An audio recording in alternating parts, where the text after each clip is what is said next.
back. WNST, Dallas and Baltimore, and Baltimore Positive. We are positively enjoying our summer here, eating some Taharka ice cream. I got the vanilla bean out here, and it's made in Baltimore.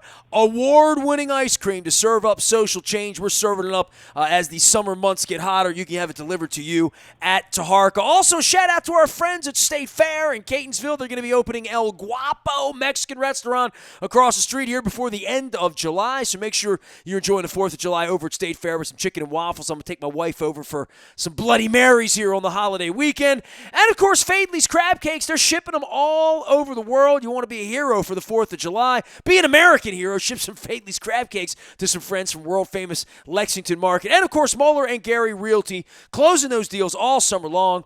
Buying or selling your house, you can list it with our friends at Moeller and Gary. And, of course, Jeff Moeller will be there to take great care of you. Don, I'm going to let you do the honors here because, I don't know, we've had a whole lot of campaign and political directors on here during the election season. So many folks were so busy during the election season. But this is a friend of yours and certainly someone here who's going to be talking about all sorts of things as we head up to the November election. Well, everyone that's been involved in Maryland politics will know Lucinda Ware, one of the outstanding politicos in the state, just got off the road after being out there for about a year as the national political director for Senator Amy Klobuchar. And that's a little tidbit for you. I actually ran into Lucinda last week at State Fair. She was up there having a crab cake. How'd that work out, Lucinda? It was fantastic. I hadn't been there in a while. Best time. The outdoor seating is perfect, and it was good to see you. Well, things have certainly changed since the last time you were at State Fair, right? I mean, we've from where you were on the road with Amy Klobuchar and prior to that working with Mayor Pete to where the pandemic is and where we are with Joe Biden and campaigning via Zoom and trying to get some airspace in the middle of the mayhem that's going on in our country the last 5 months. Yeah, I mean, it has been a bit of a roller coaster, an exciting one at times, and a little nerve-wracking on others. I finished up Senator Klobuchar's campaign back in March, and I was living in Minnesota, and then I packed up all my stuff pretty quickly and came home to be able to quarantine with my family like so many, because we just didn't know how long this was going to last. I've enjoyed the downtime, relaxing, got caught up on some sleep, and have just been kind of regrouping, joined the ACLU nationally a few weeks ago, super excited in their democracy division. So I'm looking forward to kind of getting back to work and going into November and so on and trying to figure out this new balance for all of us. Where would this have been had COVID come earlier in the middle of where you were, probably somewhere in a field in Iowa or before that, maybe New Hampshire? I would say nothing about this has been clean and neat for anyone, but from the political standpoint, had we still had 5, 6, 7 candidates maybe out on the road in the middle of all of this, obviously Trump's tried to campaign out in Tulsa last week as well, but for what this has represented, I would think for the Biden campaign, it's been a complete playbook change for what you want to do when you want to become president of the United States, right? Yeah, absolutely. I mean, a lot of us, in reflection, number one, we've all said, man, we really missed the bullet here. I mean, luckily, I haven't heard of staffers, our team that have contracted COVID, and so, the timing, in a way, worked out perfectly for us and for many of the other campaigns. But we do reflect and think about what would we have done and how would we have responded. I mean, there is so much of campaigning that is field-based. You're knocking on doors, you're hosting events, large events, smaller events, house parties, you're door knocking, you're going to state fairs all over the country. Big shout out to the Minnesota State Fair and the Iowa State Fair, which were pretty impressive events and very politically heavy, where there's thousands and thousands of people out and about on a summer day. You have 4th of July parades like in Catonsville and in both of your hometowns, right? And that are now no longer an option. And so I think that, of course, technology always being front and center really would have had to just kind of take over here. I mean, you have apps like Hustle where you're able to text. You are able to do virtual phone banking, and I think field teams really would have had to scramble to organize to be able to get people to motivate and to organize from home. And then I think a lot of resources would have been moved to commercials and podcasts and digital aspect. I mean, everyone is at home on their phones and on their laptops and watching TV, and I think there would have been a big shift in resources. I think the other downside is there also probably would have been, you would have had to scale back in staff, right? And that would have been really hard and really unfortunate for a lot of campaigns. You know, politics is interactive, and it's all local, and it's about meeting people and hearing their stories and listening to their voice and what motivates them. And that would have been a really big learning curve for people. And even now, the Biden campaign's doing an exceptional job. I'm active and following a lot of the things that they're doing, and they've really hit the Zoom and the Skype world and the virtual world at 100%. But it's not easy. Don, I thought she was your friend. She just compared the Dundalk affair to parade to Catonsville. There's no comparison to the Catonsville parade, right? The battle. I leaned to the Catonsville side, but I was trying to be neutral here since it's my first time on the show. Well, you knew I was a former Grand Marshal of the Dundalk Heritage Fair There parade. you go. There you go. We're gonna get into all kinds of nitty gritty here, but before we do that, we can't let it pass. We can't let someone who's actually walked their way through the Iowa State Fair to mention that, and then I say, okay, what was the single best food item at the Iowa State Fair? Because it's legendary. Fried Oreos has to be up there, right? I mean, no doubt. Yeah, the fried Oreos. So the first thing, the fried Oreos are up there. There was a chicken dish that I had that was pretty impressive. I seem to find in the Midwest that anything dairy, meat-oriented is better than anything I've ever had. Although there was some ice cream and chocolate chips at the Minnesota State Fair that were the best. But the Oreos are pretty good. I didn't know what a cheese curd was until I went to a fair in Wisconsin, you know. So Lucinda, give our listeners a sense, because I think we have this sort of a romanticized, I guess. Yeah, sure. Romanticized view of, oh man, it must be so awesome to be out there on a presidential campaign and going through Iowa and going through New Hampshire. Educate us, tell them what it's really like and how hard it really is and what a week looks like. Okay, so it is wonderful and it is great. It is probably one of the hardest things I've ever done professionally. And I think the best way to describe it is you know, there was an old way we used to campaign where campaigns were maybe, and politicking was maybe something we did for 6 months, right? You did it 9 months out from a primary, out from election.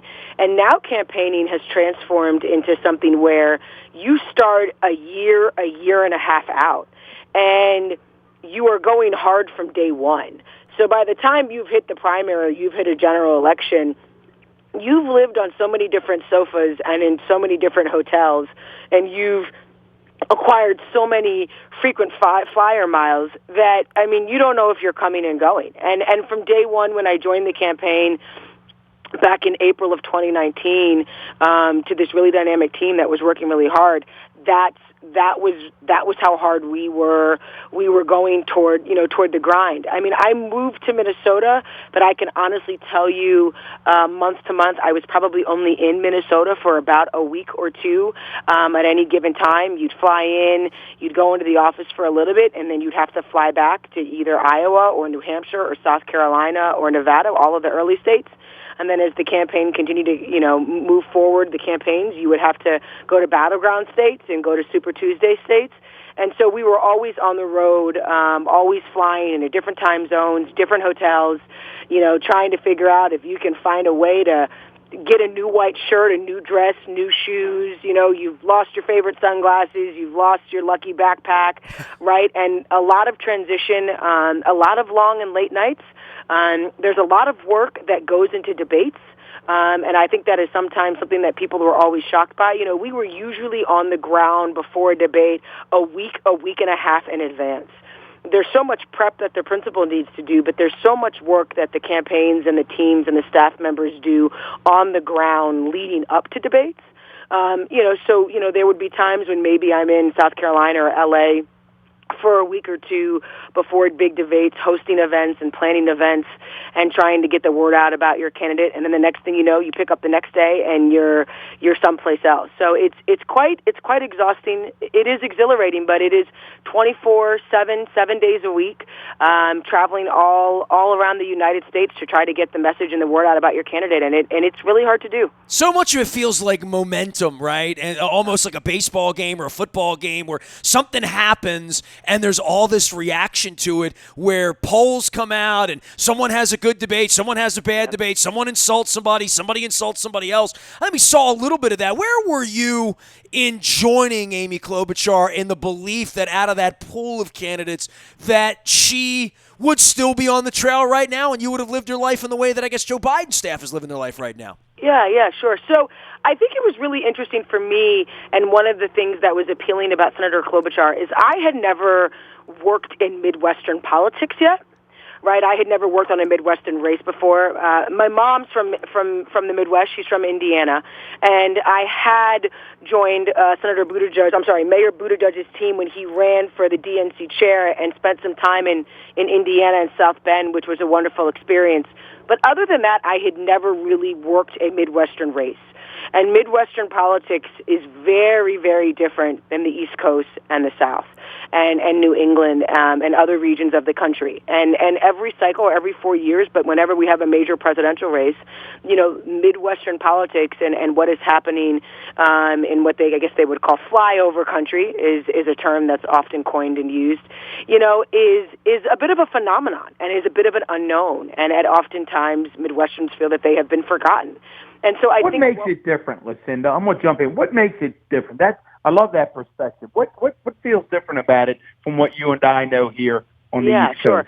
So I think the coastal cities, right, have such access to power and wealth that does exist in the Midwest. You think of like the New York of the Midwest as Chicago, but it is far and few between the major and the big cities.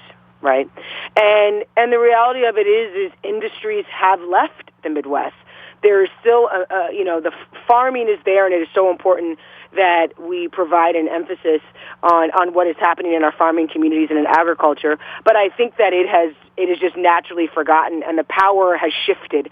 Power and wealth has shifted to the East Coast.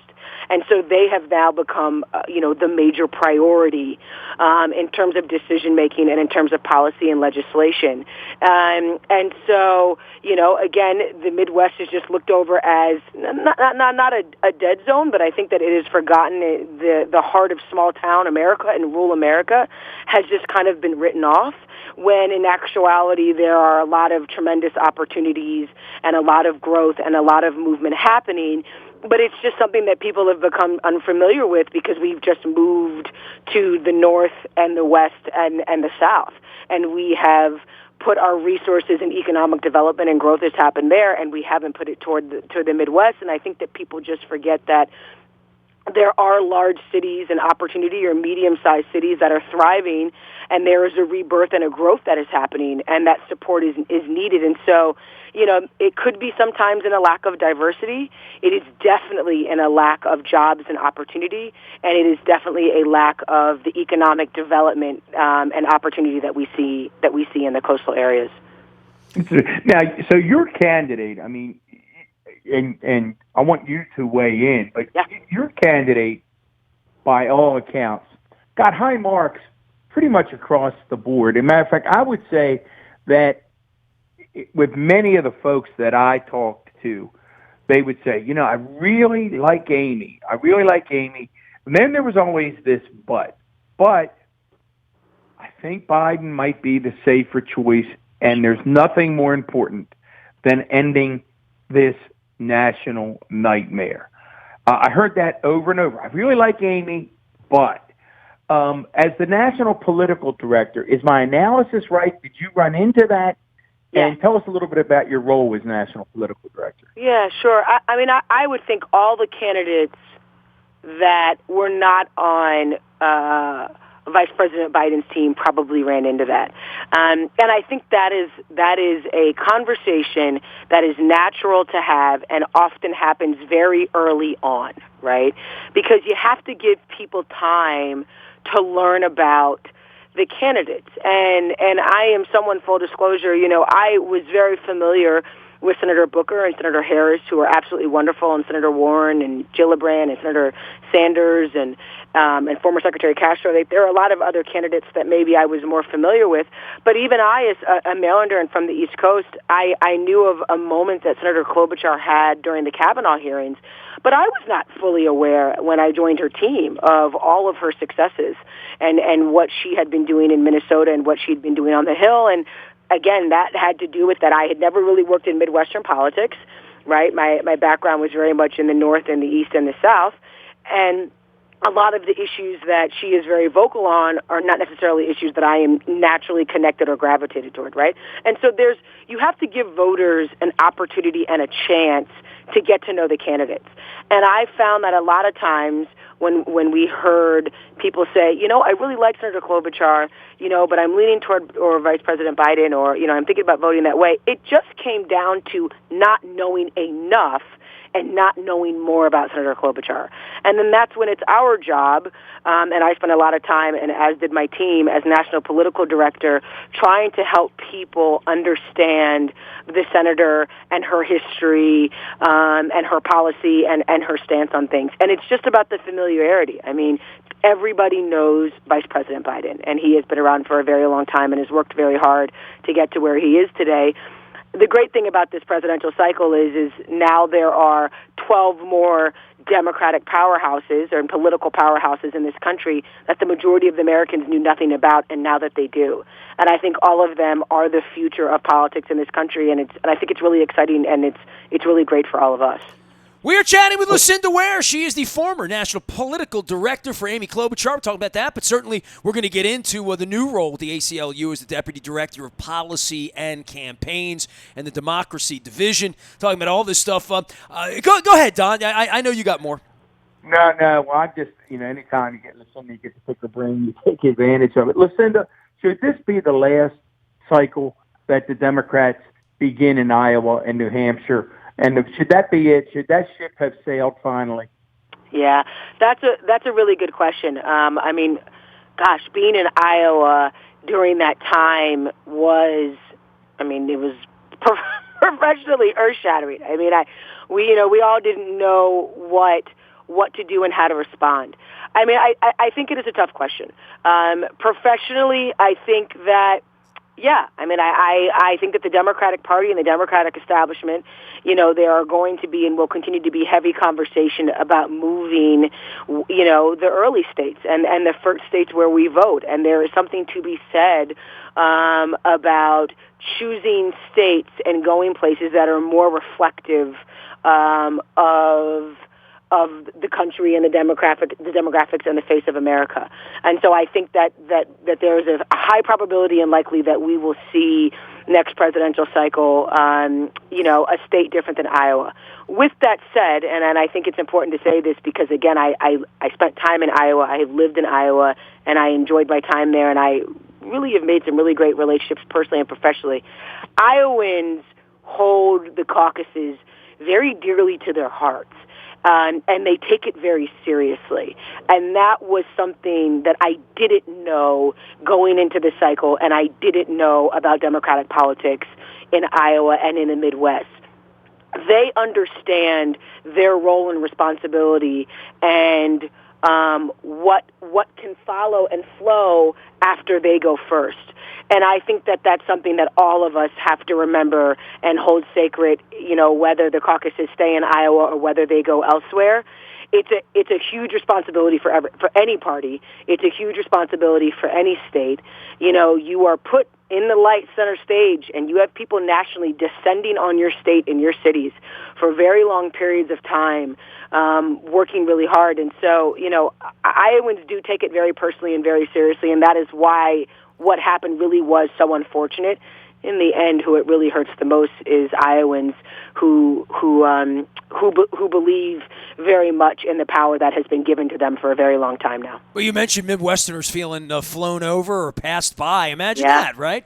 Yeah, they do, and it's really unfortunate. I mean, there is Well, number one, there are a lot of great elected officials and up-and-coming elected officials in both the Democrat and Republican politics that, of course, I had to learn both sides, being in the Midwest, that are up-and-coming that we don't know about, right, that are the face of parties in this country, that are the face of history and of legacy and of policy and legislation, and that are going to be determining the lives of all of us and your grandkids and your great-grandkids and so on and so forth, that we need to be paying attention to.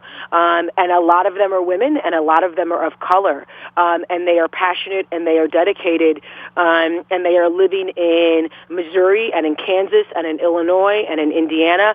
I mean, no one knew about Pete Buttigieg and what he was doing in South Bend. They knew a little bit about from his DNC race, but they didn't know until he ran for president. And Mayor Buttigieg is the future of Democratic politics in this country, and I think people are super excited about it. There are many other individuals and candidates in the Midwest that we are not thinking about or that we don't hear about, because we're so, kept in our bubbles in other areas.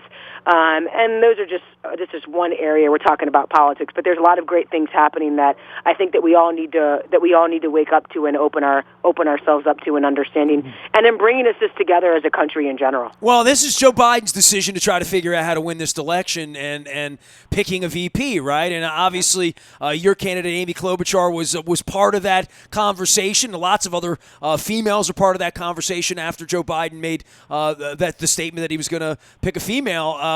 Thoughts from your perspective at this point of what this entails and what we're going to see on this roller coaster ride over the next 30, 60, 90 days? Yeah, sure.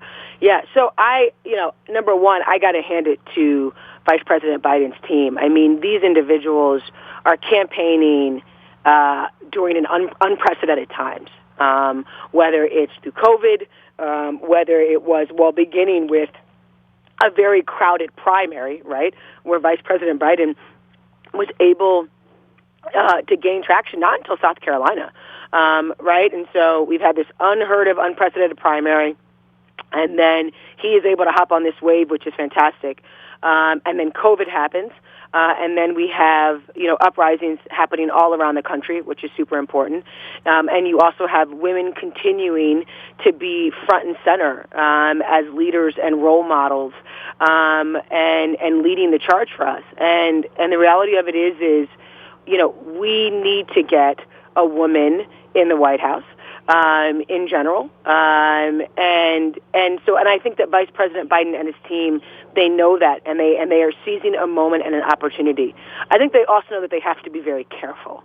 They are doing a very good job and want to make sure that they run an inclusive campaign of all, and that is something that we are needing in this country, where we are at a time where I think that most people, I know I feel this way, I don't want to speak for all, where we are not feeling that we are all as one and inclusive.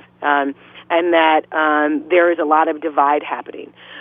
So, I have many friends on that campaign, and, do my best to be supportive and hear what they're talking about and what is happening on the ground. And I know that they are working very hard, and that they are going to try, of course, and why wouldn't they, to live up to words that Vice President said about putting a woman and people of color as his Vice President candidate and on the Supreme Court. And I think that they're going to stand by that, and they're going to work really hard to find the right person. Listen, to jump back for a minute, you mentioned, and we talked about South Carolina and that huge win that then was the catalyst to everything that followed it. When the history books write about this election, did Jim Clyburn win this nomination for Joe Biden? Oh, wow. I don't know. I don't know if I can say. I don't think it is right and fair for me to say that Congressman Clyburn won the election and won South Carolina for Joe Biden. But what I can say is that he is always front and center fighting for South Carolina and fighting for African Americans. And all of us know that. And Congressman Clyburn, he takes politics and Democratic politics in his state very seriously. And he doesn't want anyone coming into South Carolina, abusing the opportunity. And so what I think he did was, I think he just stepped into his natural leadership roles. He understands how this works. He's clearly a seasoned operative, and he understands how South Carolina works. And I think that he just stepped into a leadership role and wanting to guide a ship that he could tell needed help. I don't know if he single-handedly won it. I think having spent time in South Carolina, having family from South Carolina, I don't know if that's a fair statement for South Carolinian voters and for other individuals who work super hard. But he's definitely one of the biggest role models there, and he works very hard to organize that party, and there is a tremendous amount to be said by that. Now, in addition to the to this whole analysis of the primary, all of you who were out there on every team, whether it was Pete's team or Amy's team or Elizabeth's team, you go right down the list, Corey's team, you were all trying to find the key to unlock the Obama voter who switched to Trump and try to get them to now switch back. Tell us, educate Nestor and me, tell us what makes that Obama-Trump voter tick and what they're looking for in a candidate. Yeah. So one of the most fascinating things that has happened to me personally is the amount of individuals in my life that are one of those voters, and I didn't know it. And I think that's a very interesting component to politics, as you know, Don. You know, you may think you know and you have an understanding of who people go vote for when they walk into their voting booth, but we don't. And I'm not saying I had an overwhelming number of people in my life, but I did have more than what I thought. You know, I don't know if I can say in reflection that the campaigns were specifically looking for that voter. And the only reason why I say that is what the current president has brought out is just, I mean, my big encounter were just first-time voters, right? There were just so many people. And I don't know the exact percentage off the top of my head, but, you know, I think that, you know, many people may or may not be surprised to know that the majority of Americans actually don't vote in elections, right? And so the big thing that was fascinating to me was the amount of just first-time voters in general who are so frustrated by what is happening nationally and with this White House in America, who just have openly would admit and say, okay, this has gone too far, and I am going to exercise my vote and my right now, and this is the first time I've ever done that. And you believe they're out there? Because you and I, listen, that's a great point. You and I and others in our world, we're always focusing on those super voters, right? We're getting out the van, we're looking at the report, and we want to find the super voters. But you're saying that there is indeed going to be this first-time voter who said, I've had enough. You believe that? I think it is highly likely. I think that you know, I don't think it's going to be this overwhelming number. I don't think I'm in a position to say that, and I haven't looked at the numbers in a while. But I just do know that in the Democratic presidential primary, which will be different than a general election, but going into the primary, when you had the crowded field that we had, I definitely came across many first-time voters, and it was those individuals that stood out the most. A lot of first-time donors. I mean, I'm always shocked by the friends and people that I know that have told me they're supporting an organization, they're supporting a candidate, or they're going out to the votes for the first time, and they're individuals that I thought were always voting or always donating, and that's not the case. And so I think that type of individual is out there. It will be interesting to see what we do in November. I definitely met those individuals in the Democratic primary. And so I think in addition to your point, the super voter that we go after, I think also the individual, right, who has a tendency of flipping, whether it's they've moved from Republican to Independent, Democratic to Independent, they move back, they're switching parties, whomever that individual may be. I think that it would be very interesting to see how they vote come November. I also would like to spend more time looking at when we go down ballot to see what is happening in a state-by-state instance. You know, I think Kentucky and the results came out today, I think is a good place to start. But yeah, I think that we're going to see that, and I think it's a unique time in the motivation of the uprisings and COVID and the likelihood that many other things could happen in the next 4 months, 160-something days, is real. and that has been very fascinating to me. Let's talk about the ACLU and some current stuff that you're working on, and obviously the Deputy Director of Policy and Campaigns, Democracy Division, joining this in the middle of an election cycle and where we are in the middle of COVID and the pandemic. Tell us about the ACLU and your new role. Yeah, so I joined the ACLU about 2 or 3 weeks ago. Super excited. What a tremendously passionate, devoted, hardworking group of individuals that I have ever experienced. I do not have the strongest background in advocacy and in issue-based campaigns and in policy, and so that was one of the big reasons why I joined the ACLU, because they are leading the charge. And then, of course, they have become front and center again, like on so many issues, because of the uprisings. For so many of the listeners, I don't know if people are fully familiar with the ACLU. The ACLU, has been around for over 100 years, about 100 years, and has many lawyers who are and is a law firm in a way, going out there and fighting in the courts for civil rights. And have done it successfully for decades. And they are a really, really hardworking group of individuals fighting for our rights and for the Constitution and for our amendments. And so I joined in the Democracy Division. The Democracy Division deals with 5 to 6 areas: voting rights, democracy reform, privacy, surveillance, national security, and free speech, and then privacy. I think all of those affect us. Yes, that's exactly right. I think we're all involved in all those, yes. That's exactly right. I mean, one of the big issues right now that they're working with nationally, and don't ask me too many questions because I don't know yet. It's part of my homework, but many people, I'm sure many of your listeners are familiar with the surveillance and the drones in Baltimore. Right? Oh, absolutely. We've talked a lot about that, Yep. and having had really into that issue. I live downtown at the harbor, and having so many of the candidates have conflicted information. I mean, we have 5 or 6 Democratic candidates. We talked to all of them at length. They all had something different to say about it. And me and my Twitter feed locally, everybody's got a different opinion on that. I think it's a little misunderstood to some degree, but I think we're all a little weirded out by Big Brother, right? As I sit here and type on Facebook. Yes, Nestor, give me 3 months and I'll come back and I'll talk to you just about that from as an ACLU staff member and working in the Democracy Division. But that was one of the immediate and big issues that that are on their plate. Face recognition, right? Which is facial recognition, which is actually really big in California and Massachusetts and a few other states, is another issue they're working on. I mean, the ACLU has.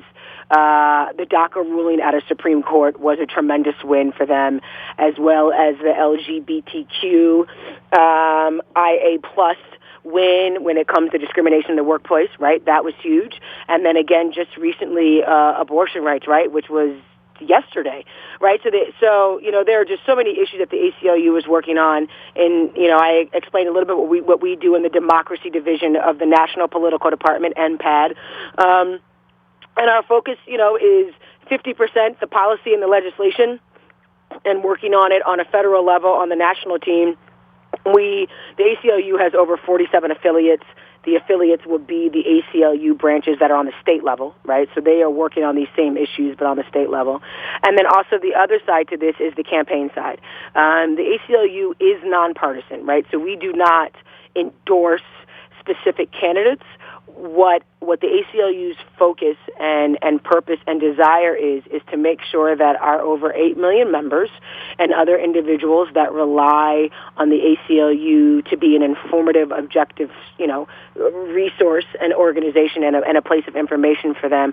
What we just try to do is provide the appropriate information for our members and then let them make a decision based on who they want to support. And I think that's super important, and there's a lot of issues that they're working on. And then also a big part of the arm of the ACLU is fighting in court and court battles, whether it's the Supreme Court and all this various levels of the judiciary system that we have in this country, and making sure that civil liberties and civil rights are not being defied. And they are working full steam ahead, especially now more than ever. And I'm super excited to join. It's a lot of information, and I appreciate that learning curve and that challenge. But I'm looking forward to it, and definitely rolling up my sleeves when it comes to advocacy and issue work. Lucinda, how much a part of this, and I know you've only been there a couple of weeks, but can you get a sense at this point of how focused the ACLU is on voter suppression? And I know all of you who were out there nationally were talking about that issue. I mean, Amy certainly talked about it, Yes. and I'm sure that was you being in her ear along with others. How focused on voter suppression is the ACLU? Because Nestor and I are very worried about it. Yeah, sure.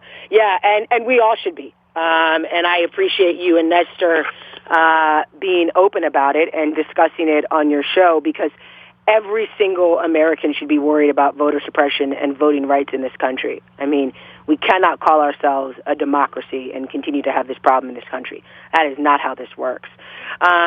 Voting rights and voting suppression is one of four big key issues for the ACLU.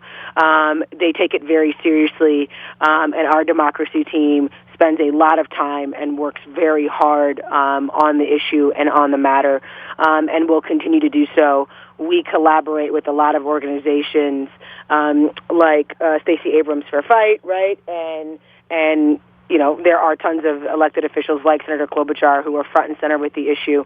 So it's a big deal for them, and it is a big concern for us. You know, what we saw in Kentucky during their primary is just absolutely awful. There is no reason why 600,000 voters should only have one polling place and polling location to go to. Disgraceful. It is. It's disgraceful. And what is happening in Georgia, right, and it's continued to happen a few cycles, is disgraceful. And it's just going to continue to get worse. I mean, we mentioned those two states, but we had our own issues here in Maryland, right, with the Board of Elections. You know, this should not be hard. You know, people should be able to know when it comes time to vote, whether it's early or on Election Day, they should have the access. It should be equitable. It should be easy, and we should be able to tally the votes. You should be able to exercise that vote, and you're right that we are all allowed to have as Americans, and we should be able to move on. And so we have a problem in this country, and so it's very important. It's one of their big top four issues. They spend a lot of time and a lot of resources fighting against voter suppression and for voting rights. Well, Lucinda, you just touched, and Nestor knows it's a hot button issue for me, and it's part of it is that I was directly involved, both as chief of staff for two county executives and then county executive, in this whole counting the vote issue. I need answers to the following question. Everyone is starting with, I think, the wrong premise. They're saying, well, remember now, if you vote by mail, it's going to take a lot longer to count the votes. And I keep saying it should be the exact opposite. If we start scanning the ballots the minute they arrive in election headquarters, come 8:30 at night on any election night, we should be able to post, hypothetically, let's say 50 to 60% of the people vote by mail, hopefully more than that, or vote early, an early vote. So if you put early vote with vote by mail, you should be up somewhere, I would think, to 60, 65% of the vote. At 8:30 at night, if we've counted votes ahead of time, we ought to be able to post 65% of the vote is in. Here's where we are. We should be able to get votes up sooner and not later. And it seems to me the national narrative is, remember, we might not know for a week to 10 days. That's insane. That's absolutely insane. I completely agree with you, Don, and I have added to my list of life goals and professional goals to one day try to figure out how to run Board of Elections better. And I'm dead serious about it. And I agree with you. And I wish I had a better understanding of the inner workings of BOE. Well, I don't. You knew my former boss well, Kevin Yes. Kamenitz, and you all had a nice relationship. And Nestor's heard me tell this story. We went through one cycle where the votes in Baltimore County weren't posted until 1 or 2 o'clock in the morning, and he lost his mind. Yeah. And at that point, he said to the director of IT, an outstanding individual in Baltimore County, you're going to work directly with the Board of Elections. No, we don't oversee them, but we do control the budget, and we're going to have county employees from the information technology department involved in every step. And all of a sudden, in the next cycle, Baltimore County led the state, and their votes were up and all posted by 10 or 10:15 at night. It's not rocket science. That's where you started. Right. It can be done. It's simply running the ballot. So the thought that we're not scanning ballots as they come in, that it's a math problem, Lucinda. It's the other thing. And Nestor loves this when I get on these rants. But, I mean, I'm like, it's a math problem. How many people do you expect to vote? How many votes can those machines at headquarters count? So let's figure out how many machines we have to have up and functional so that we can have all of the early vote and the mail vote counted before election day. Lucinda, he went nuts on June 3rd. I'm not going to lie to you. And he should have, right? Like, I'm hoping everybody went nuts.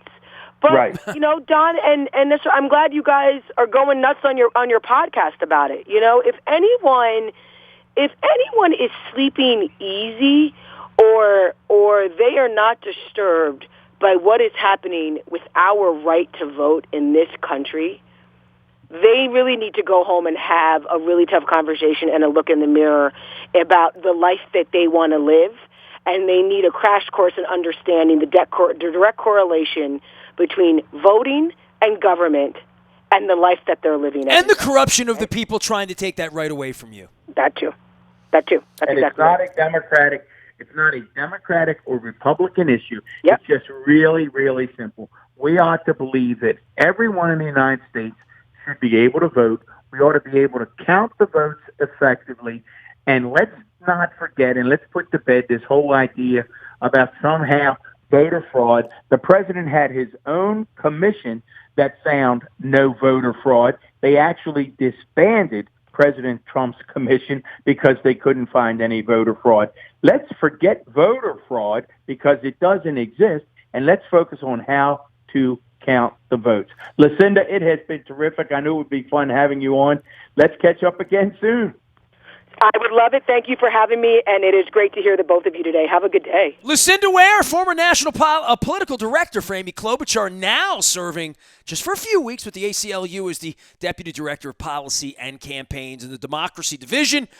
You can find Don Moeller and I usually bellied up somewhere to Fadley's or out at State Fair, but lately we've been doing some online, we've been doing some social distancing, and you can get out under the tent at State Fair in Catonsville across the street at El Guapo, as well as sending those crab cakes via the web and be a hero for the 4th of July. Send the good old American crab cake to a friend, courtesy of our friends at Fadley's. Don't forget our friends at Taharka. I got the mint flicks and chills here, the peppermint ice cream with homemade peppermint patties and chocolate. And, of course, it tastes even better because it's made in Baltimore. Don't forget Moeller and Gary Realty. If you're listing your home, Jeff will get that thing sold for. I'm going to get Jeff on the program. We're going to talk some football and some baseball a little later on in the month as well. You can find them at MoellerandGary.com. On behalf of former Baltimore County Executive, my pal Don Moeller, and Baltimore Positive, we are WNST.net, AM 1570, calm, local, and always Baltimore Positive.